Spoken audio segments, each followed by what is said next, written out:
मिंचनाबाद के दिल में एक पुल है, न कोई शोहरत न कोई तमगा, मगर बात करें तो सदियों की कहानी सुना दे। ये है फोड़वा नहर का कदीम पुल, पाकिस्तान का वो वाहिद पुल जिसके नीचे एक भी सतून नहीं है। जी हाँ, न दरमियान में कोई स्पोर्ट, न सहारे, बस दो किनारे और एक लोहे का ख्वाब। लोग पूछते हैं ये पुल आखिर खड़ा कैसे है। किसी ने कहा अंग्रेज इंजीनियर थे, जादूगर नहीं।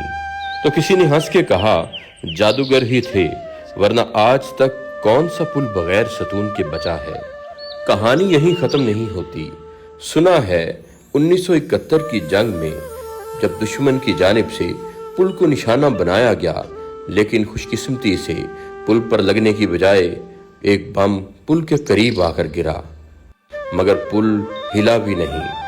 अब भी जब नहर सूखती है तो एक जगह है जहां पानी खत्म नहीं होता। लोग कहते हैं ये वही जगह है जहां बम गिरा था, मगर यादें आज भी जमीन में गड़ी हैं। वक्त ने एक नया पुल भी बनवा दिया, पक्का, चौड़ा, मजबूत, मगर लोग आज भी इसी पुराने पुल से ज्यादा गुजरते हैं। शायद वफा करते हैं इस पुल से, या शायद यकीन रखते हैं उस हाथ पर जिसने इसे बनाया था।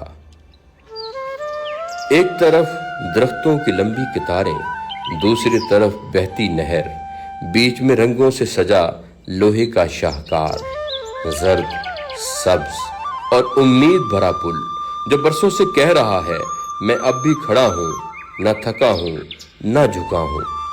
ये सिर्फ एक पुल नहीं, ये मिंचनाबाद की छुपी हुई शनाख्त है, इंजीनियरिंग का खामोश कमाल है और तारीख की वो सतर है जो अभी लिखी जा रही है। तो जब भी यहाँ से गुजरो, पुल की खामोश आवाज़ ज़रूर सुनना, क्योंकि ये पुल अब भी कहानी सुना रहा है।